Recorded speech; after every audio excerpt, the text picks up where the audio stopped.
إخواني وأخواتي في الله السلام عليكم ورحمة الله وبركاته. عليكم السلام ورحمة الله وبركاته. waxa lagu farxaweeye kulanka halkan aynu isugu nimid inaga oo wax iska xusuusinayna diinteena iyo danaheena. culimo waaweyn baa runtii idinla jooga oo wax badan idinka warrama, laakiin haddana dadka caado waxa waa kolba ka cusub in la yidhaahdo isna ha hadlo. marka insha Allah kelmado kooban ama qodobo kooban baan midba wax yar ka taaban doonaa. ilaahayna waxaan ka baryayaa waxaynu isu sheegayno inuu inagu anfaco. qodobka u horeeya waxa weeye mafhuumul ukhuwati fil islaam, walaaltinimada islaamka iyo inaynu wax ka fahamno. walaaltinimada islaamka iyo bal hadda diinteenu sida ay u qiimayso iyo bal inaynu inaguna wax ka dhaqan gelino waa qodobka u horeeya wax yar ka taaban lahaa. muslimka oo dhan baa u baahan arrintaa. inaguna haddii aynu ummadda Soomaalida aad baynu ugu sii baahayna, baahi weyn baa inoo sii haysa, iyadoo ehelnimo iyo jaarnimo baa inoo dheer tahay. haddana inaynu asal ka dhigno walaaltinimada iimaanka ku salaysan. هذه القوة لها مظاهر. walaaltinimadaas waxay leedahay muuqaalo lagu shaybaaro inay naga dhaxayso iyo in kale maxaynu ku garan karnaa. walaaltinimada islaamku uu dhirigeliyay inay dhexdeena taalo maxay noo muujin karaa. arrimahan soo socdaa ka markhaati kacaya. marka arrimahan hadday jiraan walaaltinimadaas way jirtaa, haddii kalena waa inaynu dib ugu noqonnaa, waxba ka dhimanay. way badan yihiin. waxaa ka mid ah atanaasub, dadku inay yihiin dad isu hiilinaya, oo nabigaa sharxay sala allahu calayhi wasalam sida walaaltinimada la isugu hiiliyo. waxa uu unsur akhaaka daaliman aw madluuman, eraygaasoo carabtu ay isticmaali jireen walaalkaa u hiili hadduu gardaran yahay haddii laga gardaran yahayba. hadduu gardaran yahay u hiiliyo gacanta qabo ayuu nabigu ku fasiray sala allahu calayhi wasalam. haddii laga gardaran yahayna isgarab taag oo u hiili. gar iyo gardarrada ha ugu hiilinin, laakiin waxaad ugu hiilinaysaa oo aad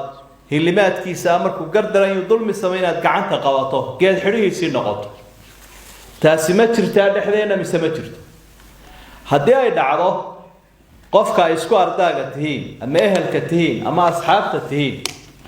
markuu dadka ka qaldan yahay ee maalkooda iyo sharaftooda uu meel kaga dhaco inaad la safato oo dulmiga aad kula safato, waad cadaabtay waanaad halaagtay umaad hiilinin. idan marka arrintaas inaynu dib ugu noqonno oo aynu qiimaynaa waa muhiim. waana markaynu maanta baahi weyn u qabno. hadday dhici lahayd qabaa'ilkeennu markay isku dhacaan ama qoysaskeenu ama xaasaskeenu qofka qaldan in la qaban lahaa oo la odhan lahaa hebelow ama heblaayoy dee waxa waad ku qaldantee joog, oo walaalkii odhan lahaa, aabbihii odhan lahaa, ehelkiisii asxaabtiisu odhan lahaayeen, waxa dhib dhexdeenna yaalla wuu yaraan lahaa. laakiin kolka qofkii la yidhaahdo waad hagaagsanta waa lagaa gardaran yahay, waxa dhacda in runtii dhibaatadu ay sii badato, qofkii madluumka ahna wuxuu hiiliye uu waayo. taa aynu xaqiijino. qodobka labaad waxa weeye ataraaxum, inay naxariisi taalo oo qofka daciifkaa loo naxariisanayo, oo qofka macduumkeen waxba haysanin loo naxariisanayo, oo qofka weyn loo naxariisanayo, qofka yar loo naxariisanayo, oo madaxdu mujtamacooda u naxariisanayso. bulshadu haddii naxariistaasi ay dhex taallo, waxaa calaamad ay u tahay in walaaltinimadii islaamku ay jirto. waana tuu nabigu tilmaamaya sala allahu calayhi wasalam marka uu leeyahy mathalu lmu'miniina fii tawaadihim wa taraaxumihim wa tacaatufihim ka mathali ljasadi alwaaxid. jidh keliyay ka dhigan yihiin dadka ilaahay rumeeyey marka la eego siday isu jecel yihiin ee ay isugu naxariisanayaan. jidhkaaga waxaad ogsoon tahay haddii xubin bukoodo dhakhtarkaad u carartaa, dadkaad talooyin weydiisaa, cilaajkiisa iyo dawadiisaad ku dadaashaa, walaaltinimadu naxariistaasaa calaamad u ahay ma jirtaa mise ma jirto waa midhka aynu ku shaybaarayna nafteenna inaanu qofka baahani dhexdeenna ugu baktiin ka bukaa dhexdeenna ku dayacmin ka daciifka agteenna lagu dulmiin naxariistaasi raggu dumarka u naxariisto dumarku ragga ay u naxariistaan caruurta loo naxariisto naxariistani waa min calaamaati al-ukhuwa al-iimaaniya walaaltinimada iimaanka calaamadaheeda iyo madaahirkeeda weeye taasina waxaan filayaa wax markaynaa been isu sheegeen wax badan baa inaga dhaawacan marka inaynu soo celinaa waa muhiim waxaa ka mid ah tacaawun iskaashi inuu jiro madaahirul quwa waxaa ka mid ah bulshadu inay yihiin dad iskaashanaya oo isu kaashanaya wixii samaa wana qaacidada nolosha wanaagsan waxyaabaha ay ku horumarto waxaa ka mid ah tacaawunka iyo iskaashiga ilaahay baa qaacidadaa dhigo waxa uu watacaawanuu cala albirri wattaqwa walaa tacaawanuu cala alithmi waalcudwaan waxay isu kaashataan sabaha iyo alla kacabsiga isu gargaarsada oo isku garabgala dembiga iyo xadgudubkana ha isku saacidin oo ha isku garabgelina cid kastoo wax qabanaysa aayaddaasi qaaciday u tahay waa qaacidada lagu howlgelayo ee bulshada iyo maamulka iyo dadka maalqabeenka cid waliba ay isku kaashanayso cid kastoo wax samaynaysaa waxay leeyihiin horta waxaanaynu isugu imanaynaa ma shar baa mise waa khayr hadduu shar yahay waa laga joogayaa ilaahay baa diiday hadduu wanaag iyo khayr yahayna waa la isku garabsanaya shay kastoo la dhisayo oy ka mid yihiin ururada bulshada iyo wax kastoo dad lagu tabantaabinayo oo lagu kaalinayo tacaawunka maanta aad baynu ugu wada baahannahay idinkuna dadkiina halkan jooga ee dabadda jooga ee qurbaha ku nooli waxyaabaha kaga dabaalan kartaan iskaashigaasaa ka mid ah markay dadkaas yihiin dad isu maqan oo is-og oo qaadhaan leh oo arrin iyo talo leh waxay yihiin runtii kooda daciifka ahayna ma dhacayo kii jaahilka ahaana ma lumayo kii qariibka ahaana ma ambanayo ummadaasi runtii talo weyn baa ka dhaxayso tiirsimaad bay leeyihiin marka waxyaabaha calaamada u ah walaaltinimada tacaawunkaasaa ka mid ah dadka muslimiinta oo dhan waa ka dhaxeeya laakiin dadkii dee ehela ee isku abtirsiimo ah ee sidoonan oo kale isku huwiyada isku qola isku luqada tacaawunka iyo iskaashigaas wuu ka dhaxeeya waana taa ilaahay qur-aanka inagu faray daliilo badanina way ka markhaati kacayaan waxaa ka mid ah calaamadaha atanaasux inaan la islu goynine la isla taliyo oo la isu daneeyo oo qofku walaalkii uu talo wanaagsan siiyo iyo toosin iyo tilmaan fiican waana ta calaamada u ah diinteenna iyo dadka rumaysan bee mu'miniinta ah addiinu nasiixa diintu waa talo iyo dan buu nabigu yihi sala allahu calayhi wasalam waxay tahay wax wanaag ahoo khayr ahoo horumara oo daacadnimadu ay ku jirto ilaahay rasuulkiisa kitaabkiisa madaxda muslimiinta iyo ummadoo dhan ayay nasiixa u tahay qofka muslimka ah ee walaalka ah waxyaabo xaq ugu leeyahay waxa ka mid ah hadduu arrinku soo bido inaad arrin wanaagsan oo uu ku horumaro adduun iyo aakhira u sheegto inaanad waxba ka hakranin oo waxaa la yidhaahdaa mararka qaarkood ayuu arrinku ka qaalisan yahay adduunyada oo qofku inuu adduunku siiyo ay ka mudan tahay inuu arrin wanaagsan kugula taliyo marka ay ka markhaati kacayaan soomaalidu talada wanaagsana la isa siiyo waxay yidhaahdaan wax ku siiyo waad aragtaaye wax kuu sheegaanad arag marka aad aragto qof walaalkaayo lugooyo ku sugan ama cid kale ay lugoynayso ama qaldan oo qalloocan talaynu isku leenayo nasiixa walaal ama rag iyo dumar mid kastaada ka daa sidaasaa aakhiradaada u dana sidaasaa diintaada u dana sidaasaa sharafteena ku jirtaa tanaasux waa walaaltinimada waxyaabaha calaamada u ah wax badan baa calaamad u ah laakiin kuwayaalahaasa ka mid a anigoo soo koobkoobaya walaaltinimada walaalayaal maanta inaga daciiftay ee aynu u baahan nahay inaynu soo noolayno innagoo u aaminsan arrin diina inay tahay waxa ay leedahay aathaar iijaabiya cala alfardi waalmujtamac faa'iidooyin badan bay walaaltinimadaasi leedahay iyo raad qurux badan marka la eego qofka iyo marka la eego qaranka muslimkaba faa'iidooyinkeeda waxaa ka mid ah taxqiiqu alwaxdati walmanca dadku inay noqdaan dad midooba wax ummadda lagu mideeyo waxa ugu qiimo badan walaaltinimada iimaanka ayaa ugu qiimo badan inaynu ururno oo aynu xaqa ku midaysnaanana waxaynu u baahannahay wey oo qofku marka gaarkiisa loo eego waa daciif waana liitaa laakinahu qawiyun biakhiih walaalkiibuu ku xoog badan yahay walaalkii ayuu ku xoog badan yahay intiina halkaa fadhidaa haddaad leedihiin iskaashi haddaad leedihiin qaadhaan haddaad leedihiin wacdi joogtaa haddaad leedihiin tala aa wadaagtaan haddaad leedihiin website aa ku midaysan tihiin iyo wasab aa ku wada socotaan oo waanada lagu kala qaato qofkuu shaydaanku cidlo ka heli laha u badbaadaya intee oo nasaba ayna faraysa inay dadka alla yaqaanka ilaahay rumaysani iimaan iyo islaamnimo iyo manhaj xaqaa ku ururaan aad bay nusuustu u badan tahay wax badanna waa dhagaysateen waxaa ka mid a zawaalu lfawaariq waxyaabaha markay walaaltinimada iimaanku jirto faa'iidooyinka laga dhaxlo waxaa ka mid a waxa dadka dabaqadaha ka dhigan kala saarsaara yaraada wax badan ba ayaa walaaltinimadaasi markay dhaawacanto dadku ay ku kala hadhaan oo kala duduwa dabaqada maalkaa kala duwa wadamadaa kala duwa iyo jinsiyadaha qabyaaladaa kala duwda muuqaalkaa kala duwa oo isku cunsuriyayaan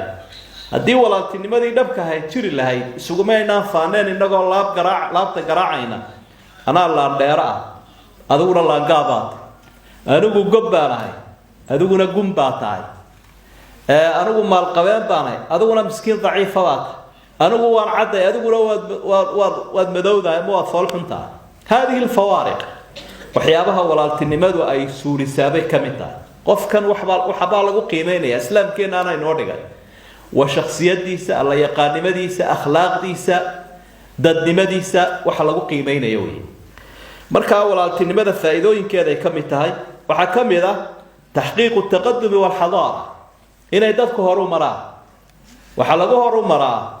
walaaltinimada ummadnimada islaamka hirgelisa waxa lagu hadhaayo lagu habsaabaa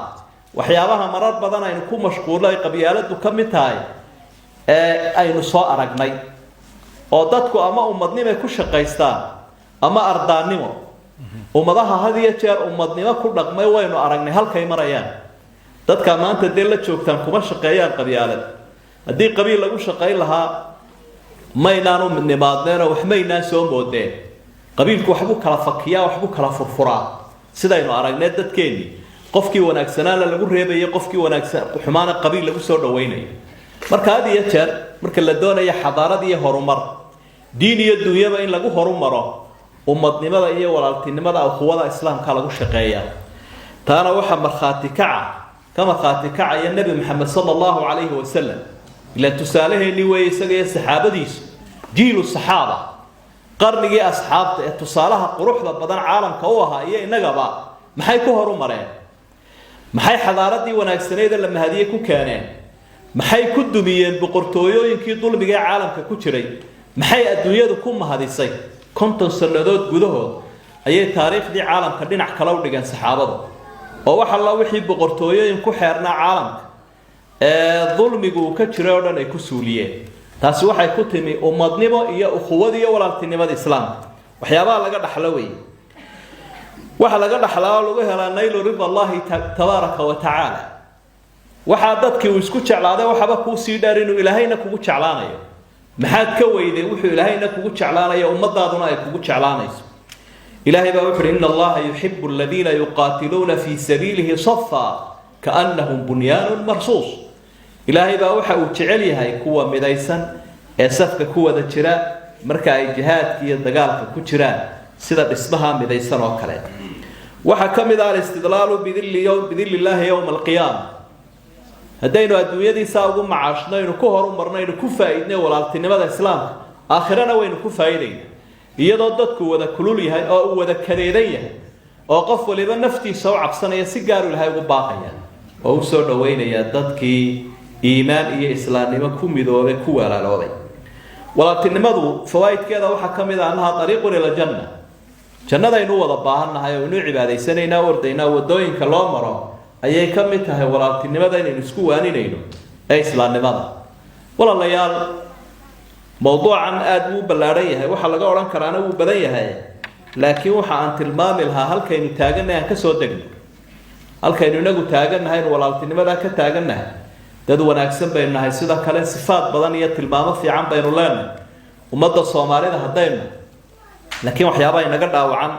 ee qabiilku inaga dhaawacay ee qaybsanaantu inaga dhaawacday ee kooxaysigu inaga dhaawacay buu kamid yahay ka mid tahay walaaltinimadaas waana waxaynu inaynu wax ka nidhaahno diinteenu waxay ka sheegteen ku dooranay waxa runtii aynu kaga dayanaynaa sida aynu hore u soo sheegnay saxaabada ridwaanullaahi calayhim oo aad iyo aad taa tusaale ugu ahaa walaaltinimada islaamku waa wax la oran karo runtii qof waliba waxa ay u tahay mas'uuliyad inuu mas'uuliyad iska saaro culimada qoran mas'uuliyad kama saarayna baadi doonaan ka hadlaan madaxda qoran mas'uuliyad kama saara laakiin bulshada islaamku meel kasta ay joogto iyo cid kasta inuu nahay walaaltinimada xilba ka saaran inuu qof waliba sidiisa u xaqiijiyo walaaltinimadaas waa inaynu u dareenaa inay inaga dan inoo tahay ha u fahmin inaad ilaahay rasuulka iyo diinta u danaynayso adigay dan kuu tahay halkaynu maanta taaganayno hore uga soo kacayna carab baynu ogey mushkiladda haysatay maxay ahayd qabyaalad bay ahayd qaybsanaan bay ahayd anaaniyad bay ahayd iyo aniga iyo annaga iyo innaga bay ahayd islaamka ilaahay uu keenay subxaanahu wa tacaala ilaahay baa ugu barwaaqeeyay diintan iyo walaaltinimada markii ay liibaaneenna ilaahay baa ishooda u jeediyay xusuusiyay wadkuruu nicmatallahi calaykum id kuntum acdaa'an faallafa bayna quluubikum faasbaxtum binicmatihi ikhwaana وكنتم على شفا حفرة من النار فأنقذكم منها قد قركي با كسقنا يدينو وهلاك سميسين إلهي با إذن كبت باديو نعمة إسلام نميدي إيمانكو إذن سيئو إيمانكي با كوالا الودين